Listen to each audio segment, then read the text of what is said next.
દેશ અને દુનિયામાં એવી છાપ છે કે ગુજરાત ઔદ્યોગિક ક્ષેત્રે હરણફાળ ભરી રહ્યું છે। સરકારની ઉદ્યોગો માટે પ્રોત્સાહક નીતિ છે, પરંતુ વાસ્તવિકતા કંઈક અલગ જ છે। ગુજરાતમાં ઉદ્યોગો માટે સરકારની પ્રોત્સાહક નીતિની ચાળી ખાય તેવી સ્થિતિ સામે આવી છે।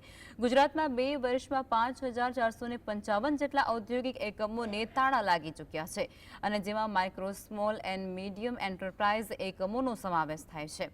વર્ષ 2024-25માં ફેબ્રુઆરી સુધીમાં જ 3,148 જેટલા ઔદ્યોગિક એકમો બંધ કરવા પડ્યા, અને આ સ્થિતિએ જોઈએ તો રોજના 9 ઔદ્યોગિક એકમોને તાળા લાગ્યા છે। આંકડાકીય દ્રષ્ટિએ જો વાત કરવામાં આવે તો 2022 અને 21માં 67 એકમો બંધ કરવામાં આવ્યા। વર્ષ 21 અને 22માં 492 એકમો, તો વર્ષ 2022 અને 23માં 1074 એકમો બંધ થયા। વર્ષ 2023 અને 24માં 2307, જ્યારે 2024 અને 25માં 2 ફેબ્રુઆરી સુધીમાં 3148 ઔદ્યોગિક એકમોને તાળા લાગ્યા।